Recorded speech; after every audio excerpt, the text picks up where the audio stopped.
Ramagundam corporation 48వ division Congress అభ్యర్థుల తరపున కాంగ్రెస్ నాయకులు గడ్డం రవి మాట్లాడుతూ మకాన్ సింగ్ రాజ్ ఠాకూర్ చేస్తున్న అభివృద్ధి ప్రభుత్వం తరపున వస్తున్న పథకాల గురించి ప్రజలకు వివరిస్తూ మీ అందరి ఓటు కాంగ్రెస్ అభ్యర్థులకు వేయాలని, వాళ్ళు గెలిస్తేనే మరింత అభివృద్ధి సాధ్యమవుతుందని తెలిపారు.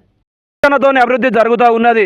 చరిత్రలో కూడా తెలంగాణ రాష్ట్రంలో 119 నియోజకవర్గంలో కూడా ఎప్పుడు కూడా 5 మినిస్టర్లను తీసుకొచ్చి రాజస్థాన్ గ్రౌండ్లో పొంగులేటి శ్రీనివాసరావు గృహ నిర్మాణ శాఖ మంత్రి వారిని తీసుకొచ్చి కూడా 600 పైచీలకు ఇండ్లు లేని నిరుపేదలు అన్నటువంటి వాళ్ళకి కూడా ఇండ్ల పట్టాలు 600 పైచీలకు పట్టాలు ఇచ్చినటువంటి చరిత్ర రాజ్ ఠాకూర్ అన్న గారిది.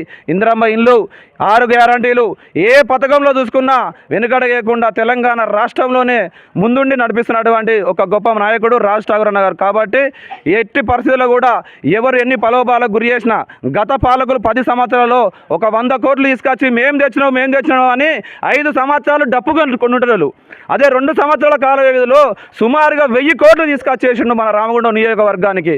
ఇప్పటికీ ఎంత డెవలప్మెంట్ జరుగుతుందో మీరు అందరికీ తెలిసిన విషయమే. దయచేసి